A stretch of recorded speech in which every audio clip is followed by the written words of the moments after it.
História da Redenção, capítulo 38. O início do ministério de Paulo. Paulo retornou agora a Damasco e pregou ousadamente em nome de Jesus. Os judeus não podiam resistir à sabedoria de seus argumentos e, em conselho, resolveram silenciar sua voz pela força. O único argumento deixado para uma causa em decadência. Decidiram assassiná-lo. O apóstolo foi feito sabedor de seu propósito. As portas da cidade estavam vigilantemente guardadas, dia e noite, para impedir sua fuga. A ansiedade dos discípulos levou-os a Deus em oração. Poucos entre eles dormiam, pois estavam ocupados em idear meios e recursos para a fuga do apóstolo escolhido. Finalmente receberam um plano pelo qual ele seria de noite baixado de uma janela por sobre um muro num cesto. Dessa humilhante maneira, Paulo efetuou sua fuga de Damasco. Então partiu para Jerusalém, desejando familiarizar-se com os apóstolos ali, especialmente com Pedro. Estava ansioso para encontrar-se com os pescadores galileus que viveram, oraram e conversaram com Cristo enquanto esteve na terra. Foi com coração anelante que desejou encontrar-se com o principal dos apóstolos. Quando Paulo entrou em Jerusalém, considerou com opiniões mudadas a cidade e o templo. Agora sabia que o juízo retributivo de Deus pendia sobre eles. O desgosto e a ira dos judeus por causa da conhecida conversão de Paulo não conhecia limites. Mas estava firme qual uma rocha e esperançoso de que, quando relatasse sua maravilhosa experiência a seus amigos, estes mudariam sua fé como ele havia feito e creriam em Jesus. Havia sido estritamente consciencioso em sua oposição a Cristo e seus seguidores, e quando foi subjugado e convencido de seu pecado, imediatamente abandonou seus maus caminhos e professou a fé em Jesus. Agora cria plenamente que quando seus amigos e associados anteriores ouvissem as circunstâncias de sua maravilhosa conversão e vissem quão diferente estava ele do orgulhoso fariseu que perseguira e entregara à morte aqueles que criam em Jesus como Filho de Deus, também eles tornar-se-iam convencidos de seu erro e se uniriam às fileiras dos crentes. Tentou unir-se a seus irmãos, os discípulos.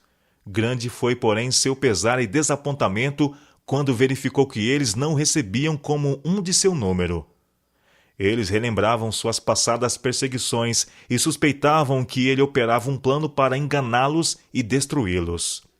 Na verdade, tinham ouvido de sua maravilhosa conversão, mas como se havia retirado imediatamente para a Arábia, não ouviram nenhuma notícia definida a seu respeito, e não deram crédito à sua grande transformação. Encontro com Pedro e Tiago. Barnabé, que havia contribuído liberalmente com seu dinheiro para sustentar a causa de Cristo e suprir as necessidades dos pobres, fora conhecido de Paulo quando ele se opunha aos crentes. Agora apresentou-se e renovou aquele conhecimento. Ouviu o testemunho de Paulo em referência à sua maravilhosa conversão e sua experiência daquele tempo.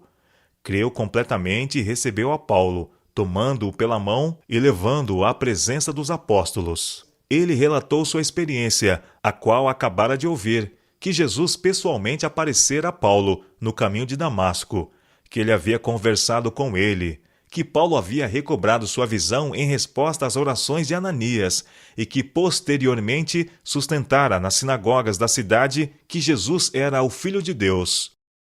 Os apóstolos não mais hesitaram, não podiam resistir a Deus. Pedro e Tiago, que a este tempo eram os únicos apóstolos em Jerusalém, deram a mão direita da comunhão ao que uma vez fora um feroz perseguidor de sua fé. E ele era agora tão amado e respeitado como tinha sido anteriormente temido e evitado.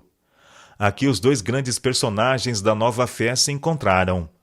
Pedro, um dos escolhidos companheiros de Cristo enquanto ele esteve na terra, e Paulo, o fariseu, que depois da ascensão de Jesus o vira face a face e conversara com ele, e também o contemplara em visão, bem como a natureza de sua obra no céu. Esta primeira entrevista foi de grandes resultados para ambos os apóstolos, mas de curta duração, pois Paulo estava ansioso para tratar dos negócios do seu mestre.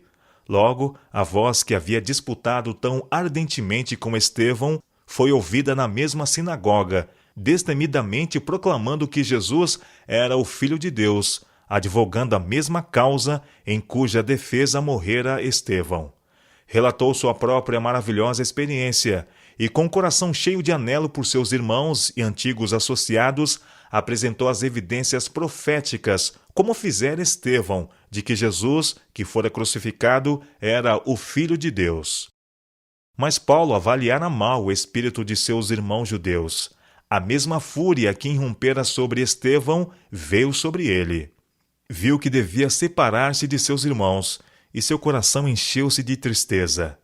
De boa vontade entregaria sua vida, se por este meio fossem eles trazidos ao conhecimento da verdade. Os judeus começaram a formular planos para tirar-lhe a vida, e os discípulos recomendaram-lhe que deixasse Jerusalém. Contudo, ele hesitou, indisposto a abandonar o lugar e ansioso por trabalhar um pouco mais por seus irmãos judeus. Tinha tomado parte tão ativa no martírio de Estevão que estava profundamente desejoso de delir a mancha, reivindicando ousadamente a verdade que custou a Estevão sua vida. Parecia-lhe covardia fugir de Jerusalém. Fuga de Jerusalém. Enquanto Paulo, arrostando todas as consequências de tal passo, estava orando fervorosamente a Deus no templo, o Salvador apareceu-lhe em visão, dizendo: Apressa-te e sai logo de Jerusalém, porque não receberão o teu testemunho a meu respeito. Paulo mesmo então hesitava em deixar Jerusalém sem convencer os obstinados judeus da verdade de sua fé. Pensava que, mesmo que sua vida tivesse que ser sacrificada pela verdade, isto não seria mais do que saldar o terrível débito que assumira pela morte de Estevão. Respondeu: Senhor, eles bem sabem que eu encerrava em prisão e nas sinagogas açoitava os que criam em ti. Quando se derramava o sangue de Estevão, tua testemunha, eu também estava presente, consentia nisso e até guardei as vestes dos que o matavam. Porém, a réplica foi mais decidida do que antes. Vai, porque eu te enviarei para longe, aos gentios. Quando os irmãos souberam da visão de Paulo e o cuidado que Deus teve com ele, sua ansiedade em seu favor aumentou. Compreenderam que ele era sem dúvida um vaso escolhido do Senhor para levar a verdade aos gentios. Apressaram seu secreto escape de Jerusalém, temendo seu assassínio pelos judeus. A partida de Paulo suspendeu por algum tempo a violenta oposição dos judeus, e a igreja teve um período de descanso no qual muitos foram acrescentados ao número dos crentes.